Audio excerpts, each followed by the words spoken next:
Bonjour, dans cette vidéo, nous allons traiter un exemple additionnel qui porte sur les combinaisons de charges à l'état limite ultime selon la version 2015 du Code national du bâtiment. Donc pour ce problème-là, je vais considérer que j'ai des efforts normaux indiqués dans ce tableau pour les membrures AB et EF. Donc pour les différents types de charges, charge permanente D, charge vive L, charge de neige S et charge de vent W. Il y a aussi le tableau des combinaisons de charges à l'état limite ultime correspondant à la version 2015 du Code national du bâtiment qui est donné pour rappel.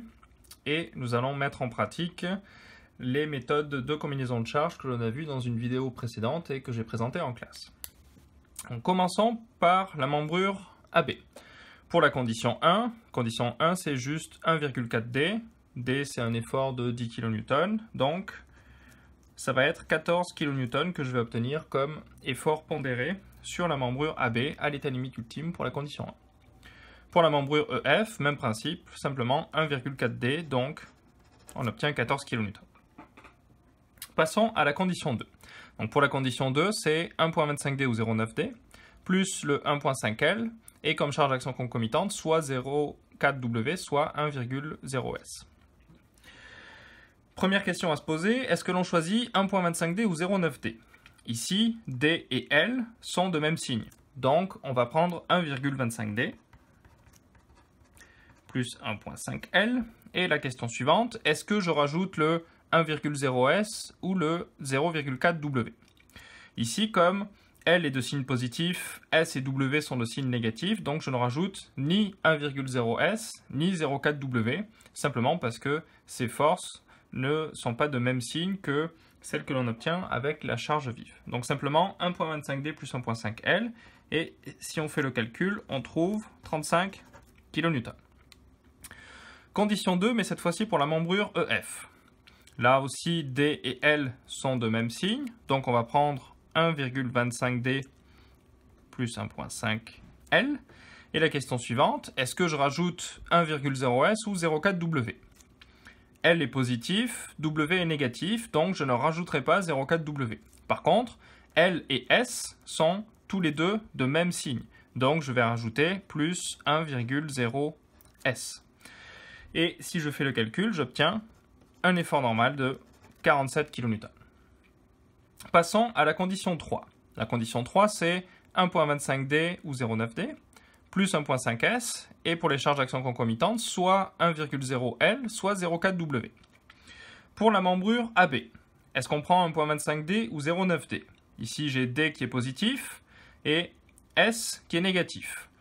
Les signes sont différents, donc je vais avoir 0,9D plus 1,5S.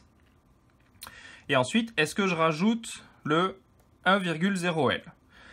S et L ne sont pas de même signe, donc je ne rajouterai pas le 1,0L. Par contre, S et W sont de même signe, donc je vais rajouter le 0,4W.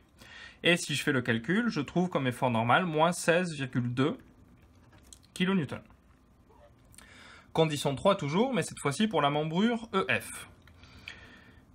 D et S sont de même signe, donc je vais avoir 1,25D plus 1,5S. Et ensuite, est-ce que je rajoute le 1,0L ou le 0,4W? S et W ne sont pas de même signe, donc je ne rajoute pas le 0,4W. Par contre, S et L sont de même signe, donc je vais rajouter le 1,0L. Et ici, en faisant le calcul, j'obtiens 45,5 kN. Enfin, condition 4, 1,25D ou 0,9D, plus 1,4W, et comme charge action concomitante, soit 0,5L, soit 0,5S. Pour la membrure AB, D et W sont de signes différents. Donc je vais mettre 0,9D plus 1,4W. Ensuite, est-ce que j'ajoute 0,5L ou 0,5S? L et W ne sont pas de même signe, donc je ne rajouterai pas le 0,5L. Par contre, S et W sont de même signe, donc je peux rajouter le 0,5S. Donc voici la combinaison à utiliser, et si vous faites les calculs, vous trouvez moins 22,2 kN. Et finalement, la condition 4 pour la membrure EF, D et W sont de signes différents, Donc, je vais utiliser 0,9D plus 1.4W.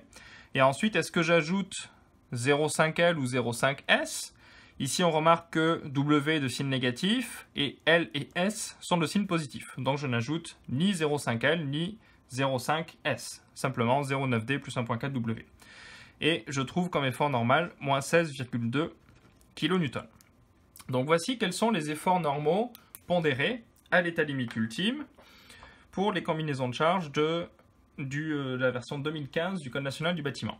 Si on devait faire la conception de ces deux membrures à l'état limite ultime, on retiendrait les efforts extrêmes, que ce soit en valeur positive ou négative. Donc pour la membrure AB, on ferait la conception pour une tension de 35 kN et pour une compression de 22,2 kN. Quant à la membrure EF, on utiliserait une conception en tension pour que cette membrure résiste à minimalement 47 kN, fois le coefficient phi de pondération, bien entendu. Et pour la compression, on utiliserait cette valeur de moins 16,2 kN. Donc voici pour cet exemple additionnel avec les combinaisons de charges à l'état limite ultime. S'il y a des questions, n'hésitez pas à les poser dans la section commentaires sous la vidéo.